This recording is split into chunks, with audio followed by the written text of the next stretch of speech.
Wali Kota Palembang Harno Joyo menerima kunjungan calon pasukan pengibar bendera pusaka atau Paskibraka tingkat nasional dan provinsi di ruang audiensi Rumah Dinas Wali Kota Palembang pada Kamis pagi. Dalam kesempatan tersebut, Harno Joyo mengapresiasi dan memberikan penghargaan kepada calon Paskibraka yang telah berhasil seleksi hingga bisa mewakili Kota Palembang ke tingkat provinsi dan nasional. Namun Harno Joyo juga meminta kepada 6 perwakilan Paskibraka untuk tetap menjaga kesehatan karena masih pandemi COVID-19 dan tetap menerapkan protokol kesehatan, memakai masker, mencuci tangan, dan menjaga jarak, serta mengurangi mobilitas. 6 orang yang diutus dari Palembang, 5 ke provinsi dan 1 nasional. Ini mudah-mudahan ini kami berpesan kepada adik-adik yang akan melaksanakan pengibaran ini untuk jaga kesehatan. Besok mereka mungkin akan masuk dalam karantina ya, karantina.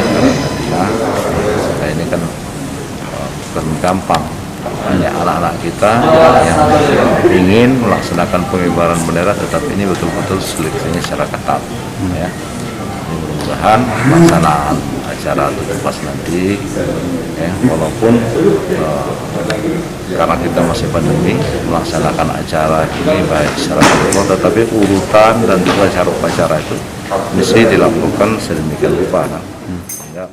Sementara itu, salah satu Paskibraka bernama Khairun Nisah mengatakan dirinya sudah dibekali latihan dan selanjutnya melakukan latihan diklat di tingkat provinsi dan akan memberikan penampilan terbaik saat pelaksanaan upacara 17 Agustus mendatang. Sekolah SMA Negeri 10 Palembang. Oke. Ini apa persiapan kita dengan Paski? Persiapan kita sudah dibekali latihan dari Kota Palembang selama 3 hari kemarin. Nah, ini kedepannya apa lagi ya yang kita? Kedepannya kita akan mempersiapkan untuk ke provinsi. Kita akan latihan diklat di sana. Ini kan ada kesulitan.